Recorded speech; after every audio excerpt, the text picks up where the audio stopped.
Welcome back to the third eye, baby. Yes, sir. Welcome back to the third eye. I am your guy, your boy, Indigo Saint.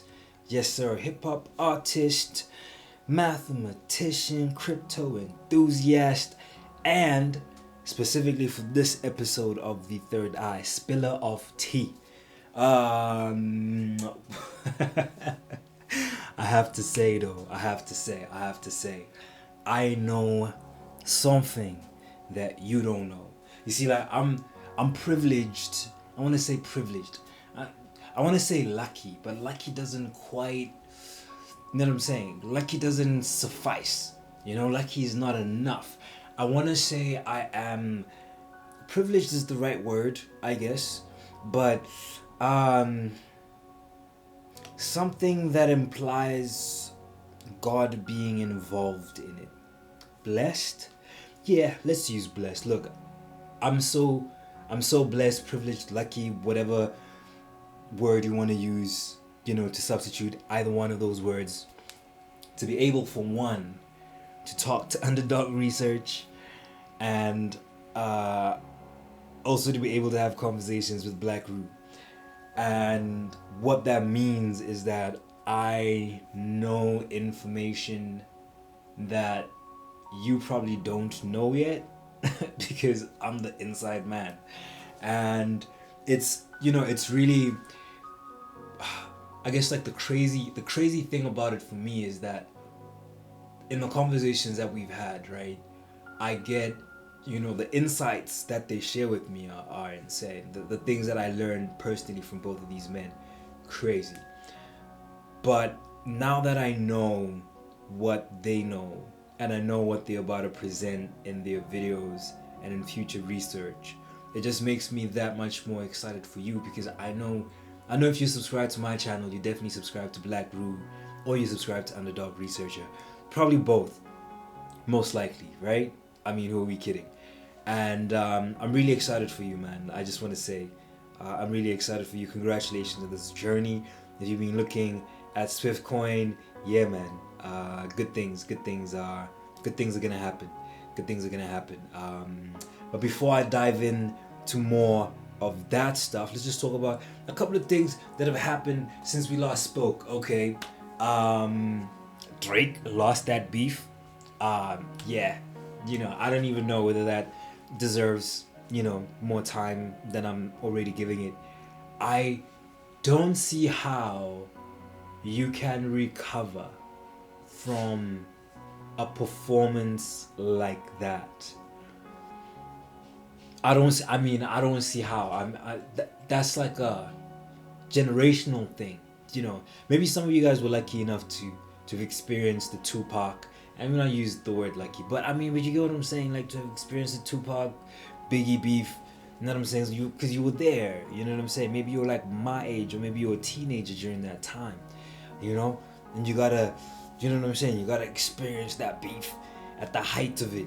You know what I mean? R.I.P. both of them legends. I really hope this doesn't end in that way. I'm sure it's not going to.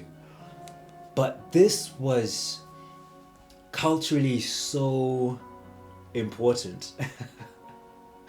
It was just so dope, man. It was just so cool. It was so cool.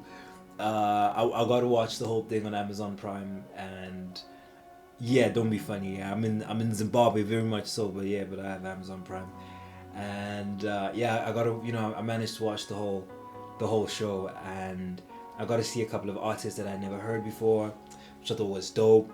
DJ Mustard said incredible. Yeah, man, like the whole thing was just like so well put together, which is also just made me, every time I watch like inspirational people or great people do their thing, it always makes me think about myself and my music, and whether I'm growing in the right trajectory. Not going in the right trajectory, growing in the right trajectory. Just wanted to make sure that like you heard that part. And yeah, man, I thought the show was incredible. They not like us. They not like us.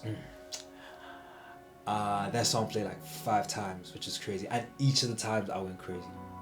Yeah, that happened. What else has been happening in the world? I feel like there's a lot of other stuff that's happening that's like really super esoteric that we really kind of collectively as a people just don't care about anymore. I'm still stuck at there are aliens. And yeah, I mean, maybe not stuck, but a little perplexed, at the fact that the rest of the world just kind of seems to have moved on from the fact that extraterrestrial life exists. And maybe it's just that. Maybe it's also just like the conditioning that we've been put through, and with all the movies that we've watched from Independence Day, Will Smith, and Star Trek and Star Wars and the Avenger movies, of course, the Marvel movies, the idea of like, oh yeah, there's other life forms outside, and when they come here, they're gonna want to take over, etc. So I guess in a way, we've been conditioned into accepting these things. You know what I'm saying? And to just accepting that, like, oh yeah, there's probably extraterrestrial life forms. What's really interesting for me is that they call them non-human life forms, which is mad. Which is mad for me, because I mean, a tree is a non-human life form, is it not? Does that make a tree an alien? Perhaps, depending on your definition of what alien is. But yeah, perhaps that's not something that happened this week, but it is something that I've been pondering. I have been thinking about it for a while, What else has been happening? Personal journey. I'm putting on a little bit of weight or whatever. I'm putting on a little bit of muscle. You know what I'm saying? Being dedicated to the gym, working out. I squat 150 pounds now, which is, maybe not a house or a car, but it's 150 pounds, bro. I'm proud of me, and that's what matters. Benching 100 now, which I've been working towards since the beginning of the year. Benching 100, squatting 150. What else? I mean, my deadlifts are crazy. Like, I'm pretty sure if I really wanted to, I could deadlift 200. But yeah, my body's looking in shape, prim and proper. You know what I'm saying? Feeling a lot more confident. I'm reading a lot more than I have in the past 5 years. I mean, this year alone, I've read Atomic Habits, Think and Grow Rich. I'm currently reading The Psychology of Money. Wow, excuse me. I'm currently reading The Psychology of Money, which is a must read. I highly recommend. So many gems, so many things that I've picked up from here. Especially as it relates to like investment, investment advice. And yeah, just understanding greed and happiness and knowing what enough is. I'll touch on that a little more. Maybe today, maybe some other time, but who knows. That's what I've read this year. In the last 3 months, since April. Yeah, since April. Atomic Habits, Think and Grow Rich, also an incredible read. Highly recommend. The Psychology of Money. I got myself The Compound Effect today by Darren Hardy. And I have Mark Manson's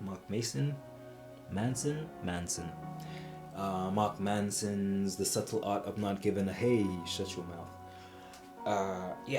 So, I feel like it's enough to keep me indoors, growing, I do spend a lot of time with myself, I'm not a lonely person, I'm not alone now, or whatever, but I do enjoy a little me time, you know what I mean? Because then I get to grow, especially, and more so in the ways in which I really truly care about. You know what I mean? Physical health, on point. Mental health, on point. Spiritual health, on point. Now about this financial health though, as I was saying earlier as I started this video, as I started this podcast, this episode, man, I know too much. I know too much. And the thing that I have to be really cautious about is I don't want to give away stuff that I know Underdog is gonna, that Underdog Research is gonna share in the next video. You know what I mean? I feel like, you know what I'm saying? I don't want to betray his trust like that. but around like the conversations that we're having, like basically, I guess like what I can say is that the way in which we were looking at the project in April, of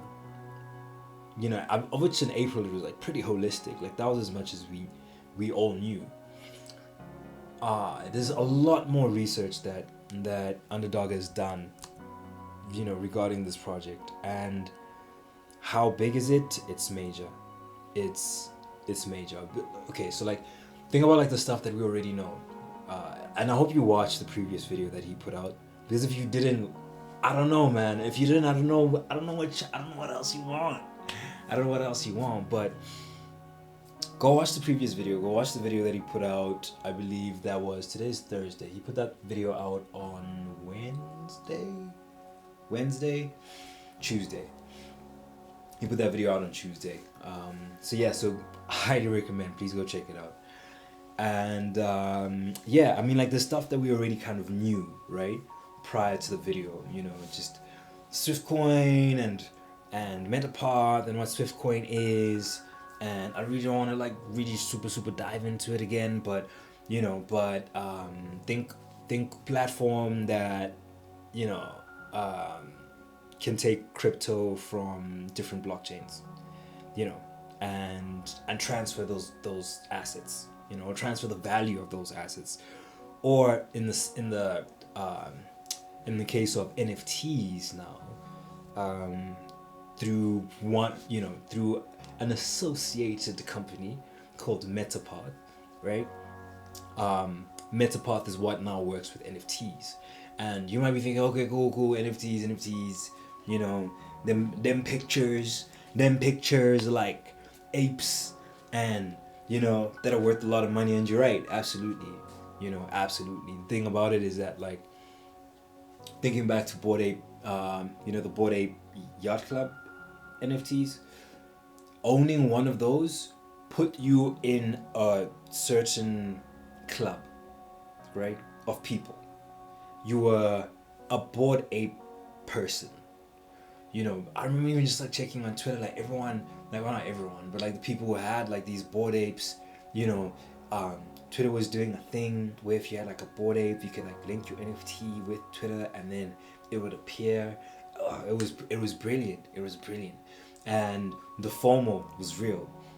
And the thing about it is, like, you think something like that is not of value, but then if you play golf, like I started learning how to play golf a few months ago now, and there are groups of men who go there. It's like there's a Mercedes-Benz group of men. Like, these are men who drive Benzes, Mercedes-Benz, and they only drive cars from like 2016 models 2016 models going up, which might not seem like a big deal, whatever, but that's kind of the requirement. That's what's needed for you to get into that club. You need to drive a 2016 model Mercedes-Benz or up, and I'm pretty sure by like next year the requirement is going to be a 2018 Benz or up, right? Group, like, belonging. That's how you get into that club. And NFTs the Bored Ape Yacht Club did pretty much the same thing, right? It was pretty much a thing of like, well, you have one of these, you belong to the community. And what does belonging to the community mean? It means that now you can do a whole bunch of other cool things, right? Exclusive parties. You have access to Justin Bieber and Snoop Dogg and whoever else has a Bored Ape Yacht Club NFT. You know what I mean? It was just like, there was a specific reason for that. Now, thing that's really interesting about that is someone who's associated with this project is also was or is still a part of the Bored Ape Yacht Club stuff. I don't want to give everything like away and out, but I just want to say, like, if you haven't watched the video, just go watch. I don't know if it's long, but just go watch the video. Just like take your time, get a cup of coffee or get some pomegranate juice or whatever it is that you drink that's not going to inebriate you, right? And just watch and just like appreciate the research that's been put in the previous video. So NFT, so that's the MetaPath thing, right? That's That's what MetaPath was created for, by this individual who's also a part of Swiftcoin. You get me now? The bigger picture of the NFT stuff, right, is not, we're retail. You get me? We're everyday people. You and I, we're just ordinary people. You know what I mean? That was a very terrible John Legend impersonation, but we're retail people. You know, this stuff is not necessarily meant for us. I think we're just lucky enough to know, or to be, to be on the ground floor per se of this thing before it takes off, and seeing what's happening and being smart enough for us to attach ourselves to the project. And why do I say this? I say this because I'm from Zimbabwe, you understand? And we have a new currency, right? We've had this currency since April, and the currency is called the ZIG. It's ZIG. And recently, I think yesterday, the IMF approved of our, of changing our monetary code from ZWL, which was like the Zimbabwean dollar, to ZIG, right? And the thing that's backing this currency is our country's reserves of gold, right? And it's very interesting. I mean, like the notes when they came out. So if you could look it up. I'll probably like throw something in the video just for you to see. But if you look up like ZIG, you'll see like the notes have a barcode on them. They're like really doing like something. I didn't quite understand like the barcode thing, and I'm still really trying to decipher that. But what I can say is that at some point, what's going to happen is this gold is going to have to be tokenized. Waiting for that to sink in. This gold is going to have to be tokenized. And when it is, it's going to have to be sent from one place to another. And now the people who are like, oh yeah, it has to get to a point in which like you have to create technology that's going to be able to do what's creating it through MetaPath. Do you get me? There's so many cogwheels moving, right? So many cogwheels turning. It's like, think of like a big clock, but think of like this clock, and instead of just having like two, cogs within the clock, like you have 100, and one turning at the bottom of the clock means that the one right at the top is eventually going to turn too. And I feel like that's what's happening with this project. I feel like that's what's happening with this project. Look, I'm the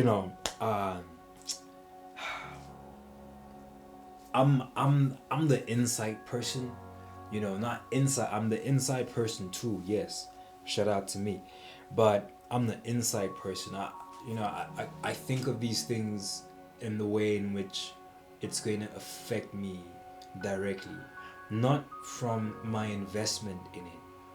I mean, I'm talking about, my real life. I guess my investment portfolio is real life too, but I mean like my day-to-day life, my commute to the gym, and my the way in which I do grocery, or the way in which I bank, or the way in which I save, the way in which I pay my rent. Like how, I think about these things on a daily, just thinking about like, well, how these technologies going to affect the quality of my life.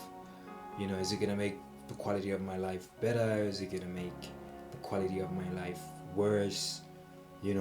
All of these things. I have to consider all of these things. I'm Zimbabwean.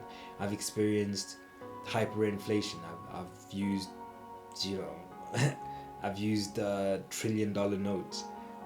Not had trillions of dollars, no, but I mean a note, like one note, like $100 bill, but that was $1 trillion, with $1 trillion written on a note. I've used that before.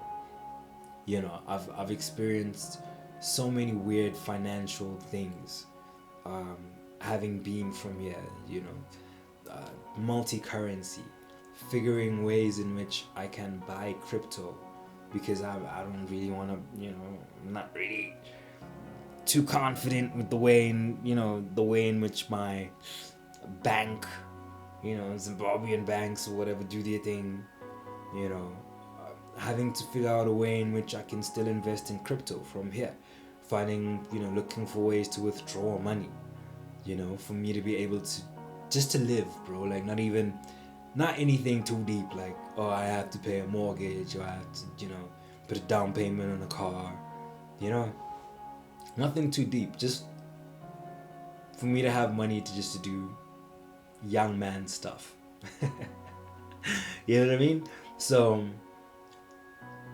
the research is not just research for me. The technology is not just technology for me. It's beyond just a coin for me. It's beyond just a token. It's beyond just an investment. I have to be aware. I have to be aware, and I have to be vigilant, and I have to plan. You though are blessed and lucky enough though for you to be able to watch some videos, do your own due diligence, do some research, and it's something that can boost your portfolio maybe by, 10 to 15%. Again, not financial advice. I'm just saying, and I'm giving a hypothetical. I'm not saying that this project is going to boost your portfolio by 10 to 15%. I'm just saying that the nature in which we both look at, that you and I look at these research videos that Underdog presents, or that Black Guru presents, or that Maximus presents, or that Shook Focus, the way in which we consume that content is very different. It's very different. I'm seeking financial freedom in a very, very different way. You get me? But listen, I'm a cap it at that. I mean, it's been like 20 something minutes. I like to keep my videos at like a 10-minute mark usually, but I hadn't spoken to y'all in a very long time, so I thought, hey, let me come out, let me talk to y'all, let me give you the halftime show, and maybe before I go, maybe I could read something which I thought was really, really interesting. This is coming from The Psychology of Money, which again I highly recommend, man. Like if you have like $20 or so, just go buy yourself a book. It has definitely changed the way in which I look at and perceive life, especially money, But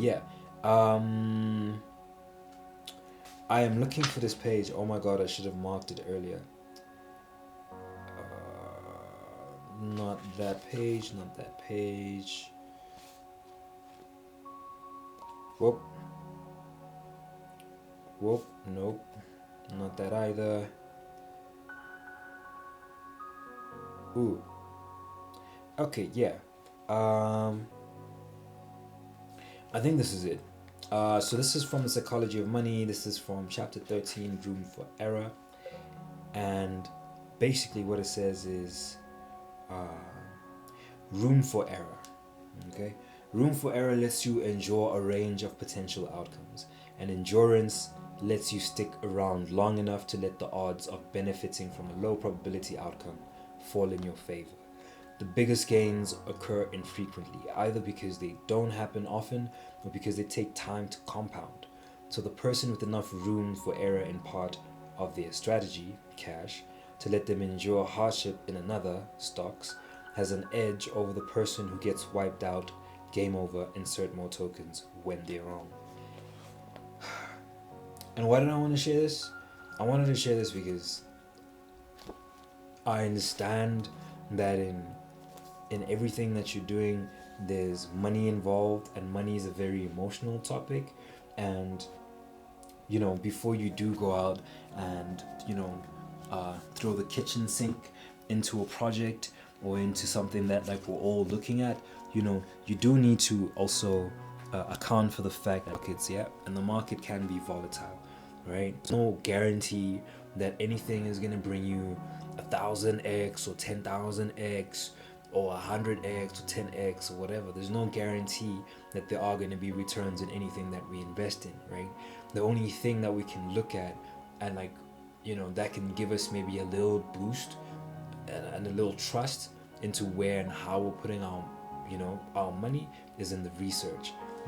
So prioritize the research, look at it, consider yourself, consider your family, look at how much it is that you can pour into a project, into a company, whether it's stocks, whether it's crypto, whatever, and just make sure that you have enough for you to keep on playing, because that's what it is at the end of the day, is it not? It's all just, it's a game, it's money. You put something in, you get something out, maybe, perhaps, who knows, but we belong to a community that values research more than the hype, right? So as long as the research is sound, I believe we're in a good place. I believe we're in a good place. I believe the timing is correct, so just keep on doing your own due diligence, go do your own research. If that's too difficult for you, just wait for Underdog's video, for the part 2 of this video series to come out. And if you haven't watched the first one, man, stop playing with yourself, go watch that video. But it's been all love. You know what it is. This your boy Indigo Saint, representing the third eye. Where I'm from, bruh. Where I'm from, they say itiko, yizito, Jovicho, Buji Panzuli, Paralasemayati, Mapapula Istula, Yellow Pone, Limyama, iPhone 55 Pro Max 25 for John Wikong, a few Halando Loming and Kashili Purana Pera. Danko, it's been fun, man.